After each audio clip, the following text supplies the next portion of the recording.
Le fil info. Ici Zach Langlois et voici votre fil d'actualité de l'Association des radios communautaires de l'Ouest et des Territoires.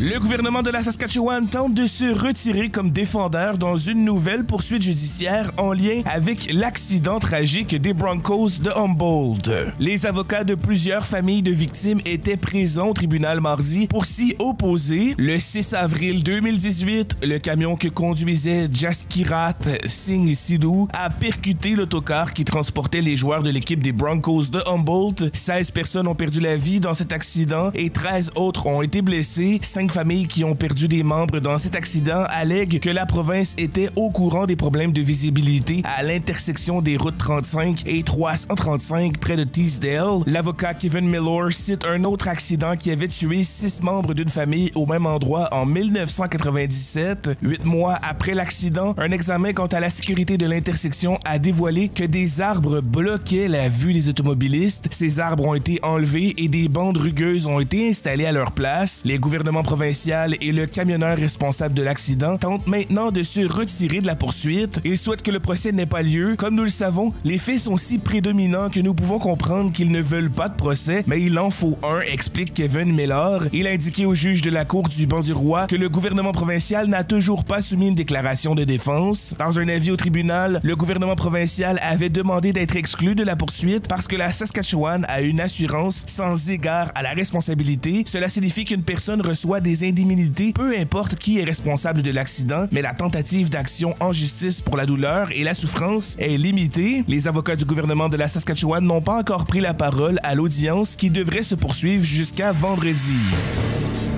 Un syndicat de l'Université du Manitoba veut plus de clarté sur les accords avec les donateurs. Dans la foulée de la controverse entourant le discours d'un diplômé en médecine, le syndicat des professeurs de l'Université du Manitoba appelle l'administration à faire preuve de transparence sur les accords conclus avec les donateurs. Ces jours-ci, des tensions sont apparues entre l'université et un philanthrope qui a qualifié de haineux le discours tenu par le major de promotion du collège de médecine Max Rady de l'Université du Manitoba, le docteur Jem Newman. Dans son discours prononcé le 16 mai lors de la remise des diplômes, il a demandé aux autres diplômés d'exiger un cessez-le-feu à Gaza et a critiqué les associations médicales pour leur silence assourdissant en lien avec la crise humanitaire qui sévit dans cette région. Ernest Rady, un homme d'affaires et diplômé de l'Université du Manitoba, dont le don de 30 millions de dollars a permis au collège de médecine de porter le nom de son père, a envoyé une lettre à l'université dans laquelle il a affirmé que le discours du Dr. Jem Newman contient des mensonges haineux et est source de dénigrement pour le peuple juif dans son ensemble. M. Rady a alors demandé et obtenu le retrait du discours de la page YouTube de l'université. L'administration a expliqué qu'il n'était pas la seule personne à en avoir fait la demande. Cette situation avait notamment suscité un débat sur la liberté d'expression et sur l'influence des donateurs sur les universités. La communauté universitaire n'a jamais vu les documents indiquant ce que les donateurs reçoivent, soutient la présidente du syndicat des professeurs de l'Université du Manitoba,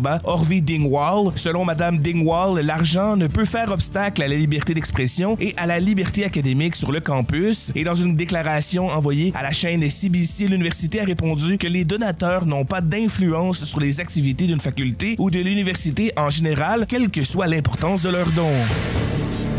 La pluie reçue pendant les mois d'avril et de mai a atténué la sécheresse dans le sud de l'Alberta, mais elle reste toujours présente dans plusieurs régions. Nathalie Hassel, météorologue d'Environnement et Changement climatique Canada, confirme l'impression que certaines parties de la province ont certainement reçu plus de précipitations que la normale. Cela a permis au gouvernement albertain de retirer 2 avis de pénurie d'eau. Or, la province n'est pas encore sortie de sa période de sécheresse, 19 avis étant toujours en vigueur, et même dans le sud, le niveau de certains réservoirs reste bas. Calgary a reçu près de 51 mm de précipitations au mois de mai. Ces chutes de neige et de pluie ont renfloué suffisamment les réservoirs qui fournissent les métropoles en eau pour permettre à la ville de déclarer que l'alimentation en eau est de retour à la normale. Il y a quelques semaines, cette dernière demandait aux habitants de prendre des mesures pour réduire leur consommation d'eau car la crainte que la sécheresse s'aggrave planait au-dessus de la ville. Nicole Newton, directrice de l'environnement et de l'adaptation à la ville de Calgary, sollicite toujours la participation du public et la prise de certaines habitudes. Elle suggère notamment de ne pas arroser son jardin si de la pluie est annoncée au cours de la journée ou encore de privilégier l'arrosage tôt le matin ou dans la soirée. Un peu plus au sud, la ville de Lethbridge a reçu près de 90 mm de précipitations durant le dernier mois. Cela a fait augmenter le niveau d'eau du réservoir Oldman dont dépend la ville. C'est pourquoi la ville continue d'envoyer à la population des rappels concernant les mesures à prendre pour réduire la consommation d'eau. Selon Environnement et Changement climatique Canada, le mois de juin sera plus sec et plus chaud que les normales saisonnières.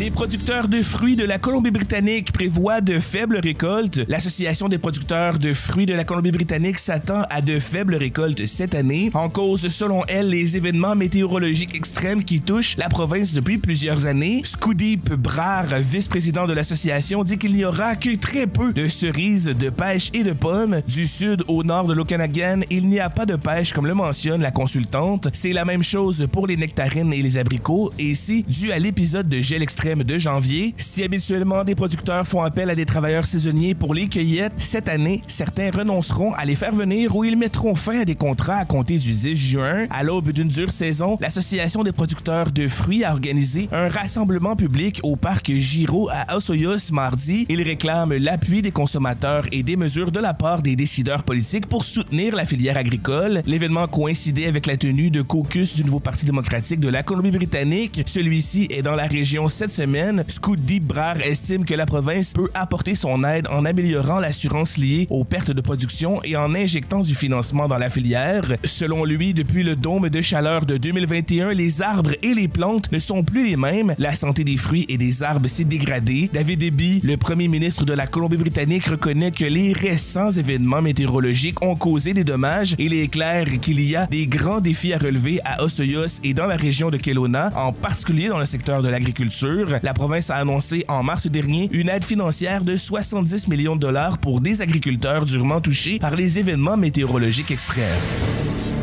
Le nouveau budget des territoires du Nord-Ouest reçoit un accueil mitigé de la part des députés. Les réactions au nouveau budget de fonctionnement proposé par le gouvernement des territoires du Nord-Ouest ont été mitigées vendredi à l'Assemblée législative. Certains députés critiquent notamment le manque de dépenses en matière de logement. La ministre des Finances, Caroline Wawasnek, a déposé le budget de fonctionnement 2024-2025 vendredi. Elle a indiqué que le plan de 2,2 milliards de dollars comprend des choix difficiles pour s'assurer que le territoire est financé prêt à faire face aux aléas qui pourraient survenir. Danny McNeely, député du SATU, a dit qu'il approuvait l'accent mis sur la viabilité financière dans ce budget qui prévoit des réductions de dépenses de 48 millions de dollars comparativement à l'année dernière. Mais d'autres députés et des organisations de défense des droits se sont montrés plus critiques. C'est le cas de la députée de Yellowknife Nord, Shona Morgan, qui considère que le budget ne cible pas assez les priorités de la 20e Assemblée comme l'amélioration du logement et de l'économie. Elle s'est dite déçue que rien de vraiment nouveau n'est prévu dans les investissements en matière de logement. Elle souhaite également que l'on investisse davantage dans les soins de santé et l'éducation. Richard Edgeriken, député de Dunedin-Willydale, a aussi admis qu'il aurait voulu voir plus d'argent alloué aux initiatives en matière de logement. De nombreux représentants du syndicat des travailleurs du Nord ont également assisté au discours sur le budget vendredi et dans une entrevue accordée avec la chaîne CBC, le vice-président du syndicat Melvin Larocque s'est montré extrêmement critique à l'égard des suppressions d'emplois prévues dans ce budget. Celui-ci prévoit la suppression de 91 postes dans la fonction publique, dont 58 sont actuellement pourvus. Les 33 postes restants sont des postes vacants que le territoire va supprimer. Parmi les suppressions d'emplois, 69 postes sont syndiqués.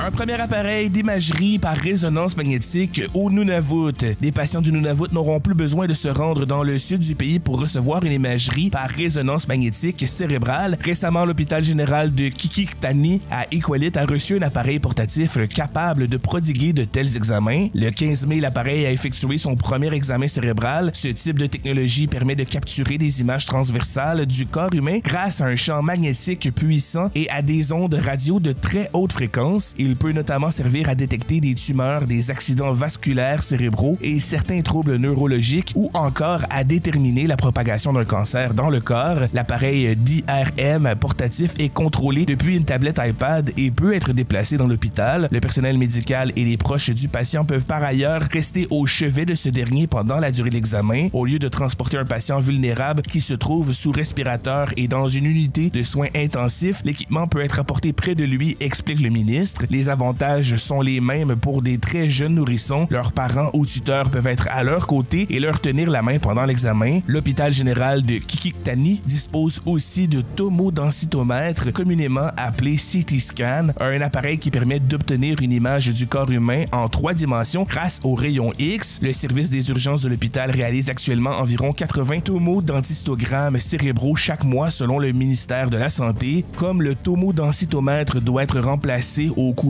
des 2 prochains mois, l'hôpital offrira pendant ce temps des examens cérébraux sur son nouvel appareil de IRM. Dans un échange de courriel, le ministère de la Santé indique que l'appareil a engendré des coûts d'environ 1 million de dollars en incluant les coûts de livraison et le contrat de service.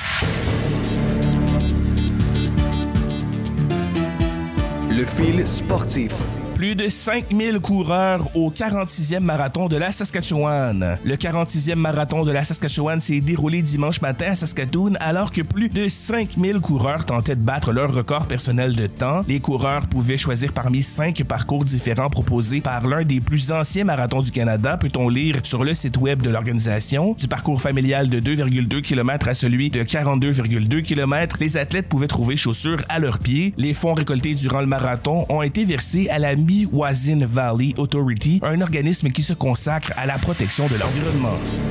Défaite crève-cœur pour les voltigeurs éliminés du tournoi de la Coupe Memorial. Ils ont montré beaucoup de caractère, mais ce n'a pas été suffisant. Les voltigeurs ont vu leur tournoi de la Coupe Memorial prendre fin de la pire des manières. Les Warriors de Moose Jaw ont inscrit le but gagnant en désavantage numérique en fin de rencontre pour renvoyer les Drummondvillois en sol québécois bredouille. Le match s'est terminé 5-3 avec un dernier but dans un filet désert. En remportant ce match contre les voltigeurs, les Warriors de Moose Jaw gagnent leur billet pour la demi-finale du tournoi de la Coupe Memorial. Ils affronteront l'équipe perdante de l'affrontement entre les Knights de London et le Spirit de Saginaw, prévu pour mercredi soir à Doe Event Center.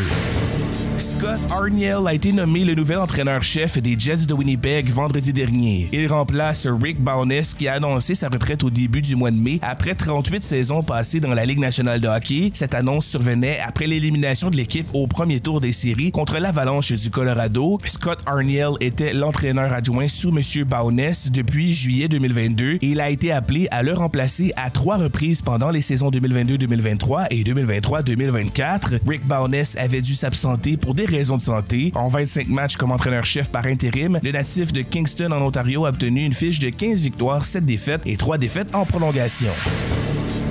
Coupe Félix de hockey-ball. Des équipes jouent contre le cancer pédiatrique au Manitoba. Le tournoi de hockey-ball nommé Coupe Félix, qui vise à récolter des fonds pour soutenir la recherche sur les différents types de cancers pédiatriques, se déroule ce week-end à l'aréna de Notre-Dame-de-Lourdes, dans le sud du Manitoba. Le tournoi se tient pour la 2e fois dans la province à la mémoire de Félix Divine, emporté par un cancer pédiatrique alors qu'il n'avait que 23 mois. Au total, 12 équipes s'affrontent dans le cadre de ce tournoi. L'année dernière, 17 000 $ ont pu être récoltés pour Action Cancer Manitoba à l'occasion de ce tournoi. Plus de 550 jeunes participent au 30e Jeux francophones de l'Alberta à Lac-la-Biche. La 30e édition des Jeux francophones de l'Alberta s'est déroulée à l'école J.A. Williams High School à Lac-la-Biche en fin de semaine dernière. Depuis 1992, l'événement continue de rassembler des jeunes francophones de tous les coins de l'Alberta. Environ 570 jeunes étaient au rendez-vous dans le hameau du nord-est de l'Alberta afin de faire leurs preuves dans des compétitions entre différentes régions. La Fédération du sport francophone de l'Alberta organise ces jeux chaque année. Les compétitions dans lesquelles s'affrontent les jeunes de toutes les régions sont sportives mais aussi artistiques. Autre victoire sur la route pour les Stars qui prennent les devants face aux Oilers. Jason Robertson a inscrit 3 buts et les Stars ont vaincu les Oilers 5-3 lundi au Rogers Place d'Edmonton. Dallas mène maintenant la série 2-1. Il s'agit d'un 6e gain pour les Stars à l'étranger en 7 matchs depuis le début des séries. Jake Oettinger a repoussé 27 des 30 tirs dirigés vers lui. Stuart Skinner a fait face à 21 tirs, dont 16 en 2e période. Après seulement 2 minutes 2 secondes de jeu, Zach Hyman a enregistré son 13e but des séries. McDavid a ensuite marqué son 4e des séries. Du même coup, il amassait le 100e point de sa carrière en match éliminatoire à son 64e match. Le match numéro 4 sera de nouveau présenté au domicile des Oilers mercredi soir. Ce fil d'actualité est produit par l'Arco en collaboration avec Boreal FM en Alberta. Ce projet est financé par Patrimoine canadien.